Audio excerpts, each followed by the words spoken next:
YouTube fam? It's your boy J Brolic coming at you with another Sneaker vs. Iron series. Welcome to the episode 10 of Sneaker vs. Iron. Today I wanted to switch gears a little bit. Lately I just got tired of wearing Jordans and reviewing Jordans for all my Sneaker vs. Iron. So today I brought New Balance. Fun fact, I used to despise on people who wore New Balance when I was younger. I thought that was like a straight up grandpa dad shoe where it's not looking cool at all, and I just never thought about wearing them or copying them ever in my entire life until I hit 30. As soon as I hit 30, there was a time where I tried them on and I was like, holy shit, this is completely different comfort, completely different style. I just love the fact that it's a quality shoe and the comfort level, it's unmatching with Jordans. Really comfortable shoes overall. Everything is just on point. Never imagined myself wearing New Balance when I was younger, but now I'm at the point where New Balance is the only shoe that I wear to work. I wear New Balance all the time to work because it's comfy and I walk around a good amount of steps every day. So I prefer New Balance than Jordans or Nikes. And also the quality, man. The quality is top notch for New Balance, especially the made in USA and made in UK models. And today I brought a New Balance 997. These are the made in USA model that I recently copped. And just look at these shoes, man. These ones are fire. I just picked up a simple colorway, black and gray, white. Can't go wrong with these color. I wore a couple times outside just to test them out, see how it feels. People were saying that these were infamous for discomfort. The comfort level is not there. People be saying they're too rigid, they're too stiff, you know what I'm saying? And it just looks like it's not popular compared to other 990 series like 991 V2, 990 V6, 992, 993. I know 992, especially that model is really popular in Korea and Japan. A lot of people, there's a strong fan base towards 992s and 993s, but I just wanted to try the 997 just because I'm a little weird about this, but for me, I don't like plush shoes. I don't like shoes that are plush, you know what I'm saying? Like plush, comfy, I'd say like cloud-like. What are some shoes like that? Like Yeezys, right? Yeezys or any running shoes or any typical walking shoes like that. Hoka's maybe part of that. I just don't like shoes that are really plush in sole, like comfy, bouncy feel, feel like you're walking on a cloud. Shit like that, I don't like it. I just don't like shoes that are, that plush. I like shoes that are rigid, like robust under feet. That way I know I'm locked in, like I'm linked to the ground, you know what I mean? So that's why I pull the trigger on 997 because they're infamous for a rigid sole and very hard sole. So I tried them on outside, walked a couple steps, and I definitely noticed that these are definitely leaning towards a rigid side of the sole, which would be perfect for squats and deadlift, right? Common sense. But we're gonna test them out and see how they're suitable for squats and deadlift and other type of exercise. So today, as y'all know, I'm gonna test them out. We're gonna do squats, back squats, and then deadlift, and then we're gonna do Bulgarian split squat. So 3 movements, of course. I believe those 3 are the most important factor that you can pull out from the sneaker features. So I'm highly excited. I'm really excited for these. Let's see how these will held up under the bar. And like I always do, I'm gonna give you guys my final verdict at the end of the video. So stay tuned. Let's get busy, man. Let's get this shit.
true.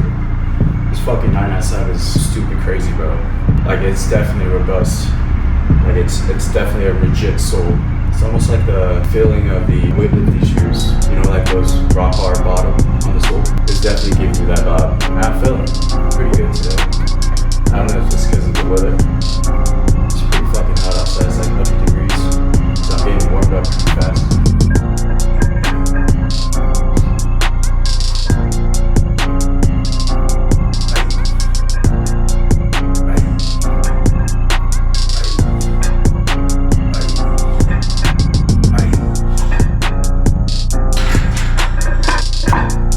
Alright, 275, let's get it.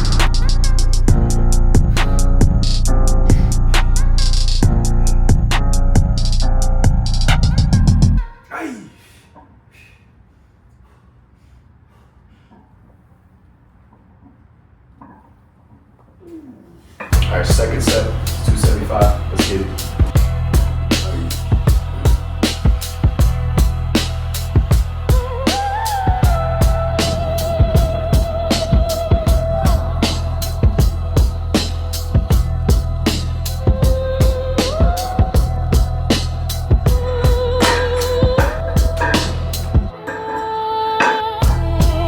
Three wheels, let's get it.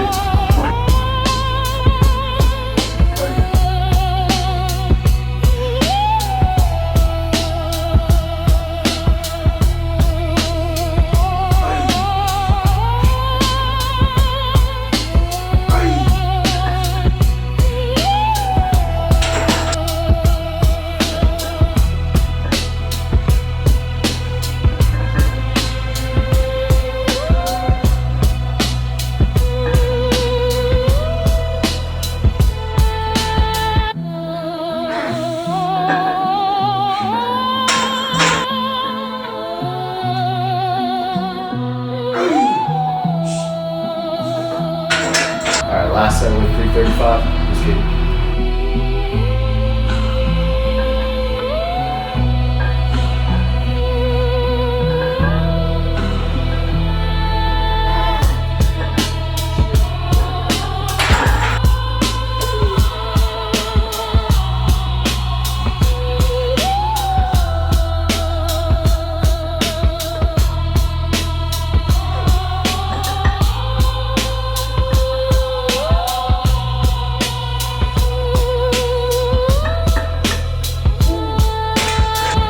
Last set with 315.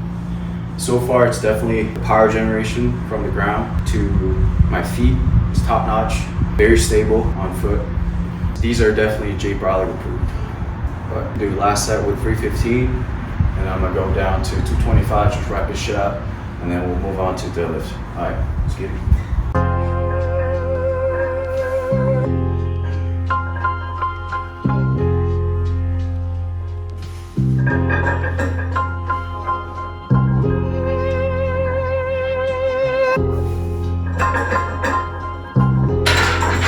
Alright, 225, last set. We'll just write this shit up and move on to deadlift.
All right, y'all.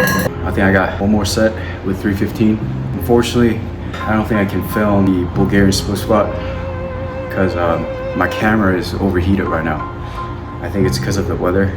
So it's like lagging pretty hard. I don't think it'll be able to film the last part of the exercise, so I'll skip that part. So today it'll be mainly barbell squats and deadlift. Like I mentioned before, it does feel like Olympic weightlifting shoes because of the elevated heel on the backside, and it's firm. The sole is really firm, extremely firm actually, rigid, robust. So it's giving me a lot of support when I'm trying to generate the power from the ground. So it does feel pretty good considering it's a sneaker. It's definitely a A+ man for lifting sneakers. I definitely recommend New Balance 997. Let's move on to the next set and we'll wrap this up. All right, let's get it.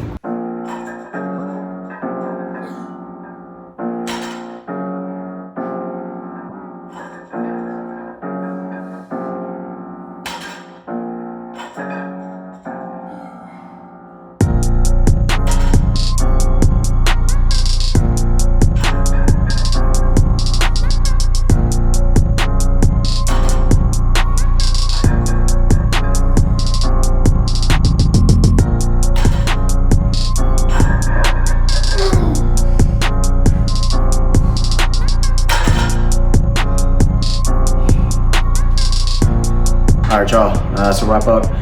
I wrap this up pretty quick because my camera's about to die. It's overheated because of the weather, but yeah, overall, extremely satisfied with this New Balance 997. I definitely approve this sneaker for lifting. Barbell squat was great, deadlift was great. It gives me sufficient amount of support in my ankles for the power generation as well. I'll get into more full detail in the voiceover because my camera's about to explode right now, so I gotta cut this short. Alright, Charles, so I gathered up my thoughts, and here's my final verdict on the New Balance 997. Starting with the pros, like I mentioned before in the intro, these things are extremely rigid, rock hard bottom, very robust structure, and because the sole barely compresses, you get sufficient force transfer from the ground to your feet. And I'm gonna keep it real, the combination of that rigid platform and the elevated heel gives me that Romalia 4 type of vibe. My heel feels secured, locked in, and there's no wobbly feeling underneath me. You get that connected to the ground feeling when you drive through the floor, which is exactly what I want when I'm doing heavy compound lifts. Also, these look badass, y'all. The shape and silhouette are way more my style. They got that more athletic, agile looking aesthetic, and I can actually rock these outside the gym with no issue. Now we're gonna flip to the other side, cons. These definitely have more elevated feel, so if you're somebody who loves flat shoe, or you prefer that zero drop, low to the ground type of feeling, yeah, these ain't it for you, bro. Especially if you're planning on wearing them casually outside the gym, you're definitely gonna notice that elevated feel. Me personally, it don't really matter. What matters to me is the rigidity of the sole. Like I mentioned in the intro, I'm a diehard fan of hard, rigid soles. I don't like that soft, squishy, plush feeling type shit underneath my feet. I want something hard, I want something stiff, I want something that feels planted when I'm driving through the ground. And that's exactly what the 997 gives me. So overall, I'm definitely in love with this pair. I would absolutely recommend the New Balance 997 for lifting, especially for the big compound movements like squats and deadlift. If you're somebody like me who prefers a hard, rigid, stable platform instead of that soft, squishy cushion feeling, these are definitely worth trying. New Balance 997, sneaker versus iron, definitely approved. Oh, and then one more thing I gotta mention is the fit. These do fit slightly roomy, so if you got skinny, narrow feet like me, I'm probably recommend going half size down. But if you got wider feet, just stay true to size. Just mainly did 2 exercises. I could not complete the Bulgarian split squat, but I'll definitely do that in the future. Thanks for watching, and I'll catch you on the next sneaker versus iron series. All right, stay Brolic.